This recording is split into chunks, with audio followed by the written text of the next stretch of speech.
Rashida sat reading the newspaper when her eyes caught a headline. 100 years ago. She wondered how anyone could know what happened so long ago. This simple question opens the door to exploring history, asking not just what happened but also where, how, and when.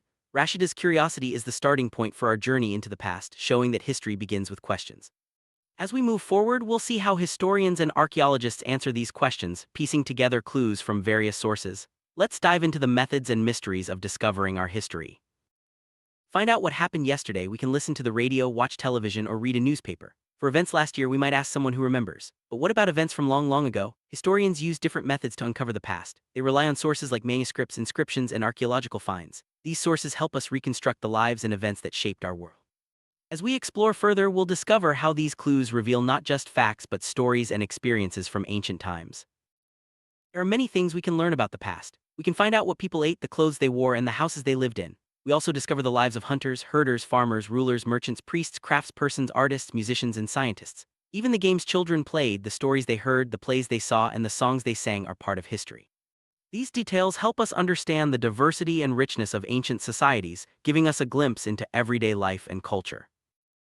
People have lived along the banks of the river Nirmada for hundreds of thousands of years. Early inhabitants were skilled gatherers, collecting roots, fruits, and other forest produce for food. They also hunted animals. These communities knew the wealth of plants in the surrounding forests and adapted their lifestyle to the environment. By tracing ancient settlements, we learn how geography influenced the development of societies and their ways of life. The northwest, near the Suleiman and Kurthar hills, people began growing crops like wheat and barley about 8,000 years ago. They also started rearing animals such as sheep, goats, and cattle, forming villages. Agriculture developed in other regions too, like the Garo Hills and Vindhyas. The first rice was grown north of the Vindhyas. These innovations marked a major shift in human history, leading to settled communities and new ways of life. South Asia, including India, Pakistan, Bangladesh, Nepal, Bhutan, and Sri Lanka, is often called a subcontinent. It is separated from the rest of Asia by seas, hills, and mountains. The physical map shows the diversity of landscapes, from rivers and valleys to mountains and deserts. Understanding the geography helps us see how natural barriers influence migration, trade, and cultural exchange throughout history. About 4,700 years ago, some of the earliest cities flourished along the banks of the Indus and its tributaries. Later, cities developed on the banks of the Ganga and along sea coasts. The area south of the Ganga was known as Magadha, famous for its powerful rulers and large kingdom. Kingdoms emerged in other regions as well, showing the rise of organized societies and governance. People traveled across the subcontinent for various reasons, searching for livelihood, escaping natural disasters, conquering lands, trading goods, teaching religion, or seeking adventure. Despite dangerous journeys, hills, mountains, deserts, rivers, and seas never stopped movement. These travels led to the sharing of ideas, enriching cultural traditions, and connecting distant communities. Hills, mountains, and seas form the natural frontiers of the subcontinent. While crossing these barriers was difficult, it was not impossible. People from across the frontiers came and settled, bringing new traditions and skills. These movements enriched the region's culture, introducing new ways of carving stone, composing music, and cooking food. India and Bharat are two names often used for our country. The name India comes from the Indus River, called Sindhu in Sanskrit. Iranians and Greeks familiar with the Indus called the land to its east India. Bharata was used for a group mentioned in the Rigveda, later becoming the name for the country. These names reflect the region's history and cultural connections. One way to learn about the past is by searching for and reading books written long ago called manuscripts. Manuscripts were written by hand on palm leaves or birch bark. Many have survived, preserved in temples and monasteries. These books cover subjects like religion, kings, medicine, science, epics, poems, and plays, written in languages such as Sanskrit, Prakrit, and Tamil. Inscriptions are writings on hard surfaces like stone or metal. Kings often inscribed orders for people to see and obey. Other inscriptions recorded achievements and events. For example, a ruler named Ashoka had inscriptions in Greek and Aramaic. Scripts are sets of letters or signs, while languages are spoken or written forms. Inscriptions help us understand history and communication. Archaeologists study remains of buildings, paintings, sculptures, tools, weapons, pots, ornaments, and coins. They explore and excavate to find objects made of stone, bone, clay, or metal. Hard substances survive longer, offering clues about ancient life. Archaeologists also look for animal bones and plant remains to learn about diets and environments.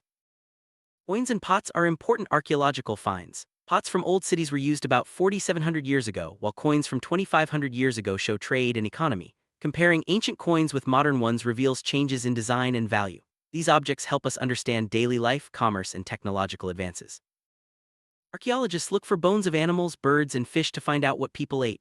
Plant remains are rare, but burnt seeds or wood survive in charred form. Cloth is seldom found, making it hard to study ancient textiles. These discoveries provide valuable information about diets, environments, and technology.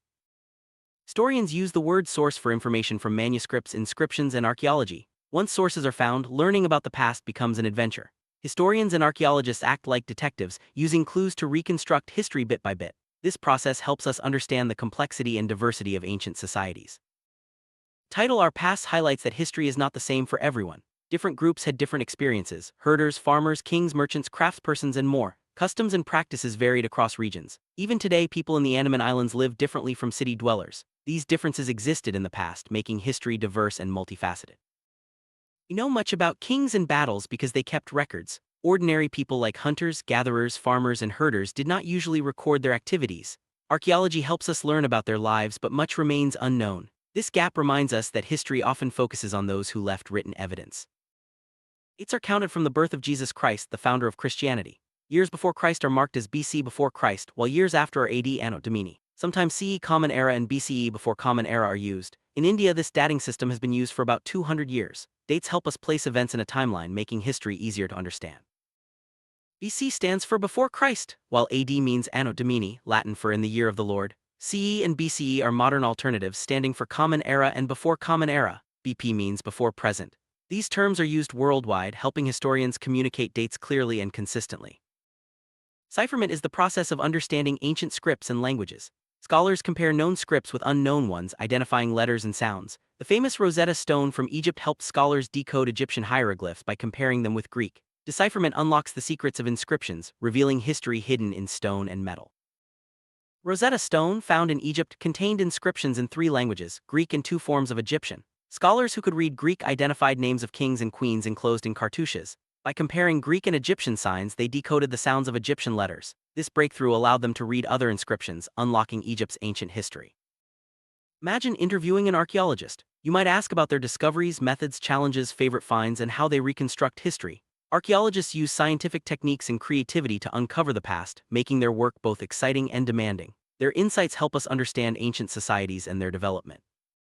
Historical places like the Nirmada Valley, Garo Hills, Indus and its tributaries, and Magadha are linked to important events. The Nirmada Valley was home to hunters and gatherers, Garo Hills saw early agriculture, Indus River cities flourished, and Magadha became a powerful kingdom. Matching places with events helps us visualize history geographically. Manuscripts are written by hand on materials like palm leaves or birch bark, while inscriptions are carved on hard surfaces like stone or metal. Manuscripts are often fragile and easily destroyed, but inscriptions last longer. Both provide valuable information, but each has its own advantages and challenges for historians. Archaeologists find objects like tools, weapons, pots, pans, ornaments, coins, bones, and plant remains. Stone objects survive best, while items made of clay, bone, or metal offer insights into technology and daily life. These discoveries help reconstruct ancient societies, showing their skills and innovations.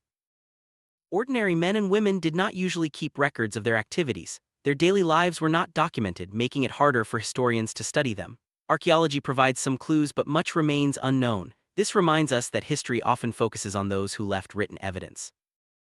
The lives of kings were very different from those of farmers. Kings enjoyed power, wealth, and luxury, while farmers worked hard to grow food. Kings kept records of their achievements, but farmers rarely documented their lives. These differences highlight the diversity of ancient societies and the challenges of reconstructing history. Craftspersons made items like pottery, weaving, metalwork, jewelry, and sculpture. Today, craftspersons can be men, women, or both. Their skills and creativity shaped ancient societies, providing goods and art. Understanding crafts helps us appreciate the role of artisans in history and culture. Books in the past covered subjects like religious beliefs, practices, lives of kings, medicine, science, epics, poems, and plays. These texts were written in various languages and preserved in temples and monasteries. Exploring these subjects helps us understand the intellectual and cultural achievements of ancient societies.